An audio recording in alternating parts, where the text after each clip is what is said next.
زیادہ میں جدا ہو نہیں سکتا، اب اس سے زیادہ میں تیرا ہو نہیں سکتا، بس تو میری آواز سے آواز ملا دے، بس تو میری آواز سے آواز ملا دے، پھر دیکھ کہ اس دیش میں کیا ہو نہیں سکتا۔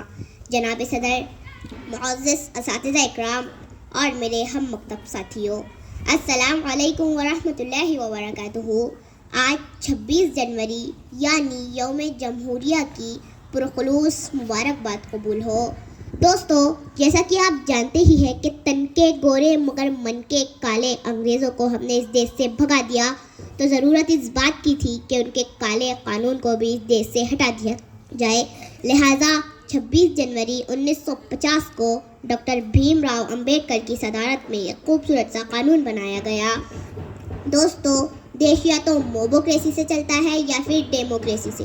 موبوکریسی یعنی ایک جاہل بھیڑ آئے اور ایک مکان کو آگ لگا دیا، لیکن ڈیموکریسی یعنی جہاں مظلوم کو مظلوم کہا جائے، جہاں ظالم کو ظالم کہا جائے، جہاں سچے کو سچا کہا جائے، جہاں جھوٹے کو جھوٹا کہا جائے، جہاں اچھے کو اچھا کہا جائے، جہاں برے کو برا کہا جائے، جہاں ایک رکشے والے کا ادھیکار ایک مرسڈیز والے کے برابر ہو، جہاں کھیتی میں کام کرنے والا ایک عام مزدور دیش کے پرائم منسٹر کو انصاف کے کٹہرے میں کھڑا کر سکتا ہو۔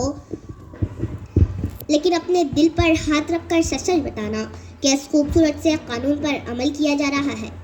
نہیں۔ کیوں؟ کیونکہ سیاست اس وطن کی اس قدر گندی نہ تھی پہلے، ردائے مادر ہندوستان میلی نہ تھی پہلے، مگر پہلے سیاست میں لفنگے بھی نہ آتے تھے، گلی کے چور اچکے جیب کترے بھی نہ آتے تھے، جو ہوتا تھا شریف انصاف پہنتا تھا وہی کھدر، جو باعزت ہوا کرتا تھا بنتا تھا وہی لیڈر۔ مگر اب تو شریف انصاف کی گنجائش بہت کم ہے اور سیاست میں وہی آتا ہے جس کے ہاتھ میں بم ہے۔ تعصب کو بڑھاوا دینے والے رہبروں بولو، ضمیر و ظرف کے سوداگروں اپنی زباں کھولو، تمہارا فرض کیا ہے اور یہ کیا کر رہے ہو تم؟ جوانان وطن کے دل میں نفرت بھر رہے ہو تم۔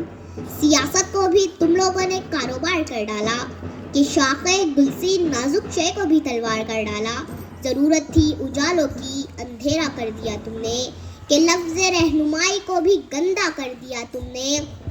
غریبوں کے نگر میں جب بھی قتل عام ہوتا ہے، تمہارے بازوؤں میں حسن لب پر جام ہوتا ہے، تمہارے ہی اشاروں سے بدن میں آگ لگتی ہے، تمہارے کارناموں سے چمن میں آگ لگتی ہے۔ تمہیں ہندو سے ہمدردی نہ مطلب ہے مسلمان سے، تمہیں ہندو سے ہمدردی نہ مطلب ہے مسلمان سے۔ وفا کا درس گیتا سے لیا تم نے نہ قرآن سے، مگر مذہب کا نام آ جائے تو نعرے لگاتے ہو، یہاں دیر و حرم کے نام پر جھگڑے کراتے ہو۔ چلایا جنگلی قانون انسانوں کی بستی میں، گرے ہیں مندر و مسجد تمہاری سرپرستی میں شاعر ہوں، جو دیکھوں گا وہی ہر بار لکھوں گا، تمہیں غدار لکھا ہے تمہیں غدار لکھوں گا۔ غلطی ہماری ہے کیونکہ ہم دیش کی حفاظت کے لیے صحیح مالی نہیں چنتے۔ ہمیں ایسے مالی کی ضرورت ہے جو ہندوستان کے گلشن کو پانی سے نہیں اپنے خون سے سینچے، اور گلشن کے ہر پھول کو اتنا ہی پیار کرے کہ ہر چھوٹے سے چھوٹا پھول کہے کہ حالانکہ میں چھوٹا ہوں لیکن مٹی مجھے اتنی ہی دیتی ہے جتنے بڑے پھولوں کو ملتا ہے۔ دوستو، ہندوستان عزتوں کی وہ چادر ہے جس میں لاکھوں دھاگے لگے ہوئے ہیں۔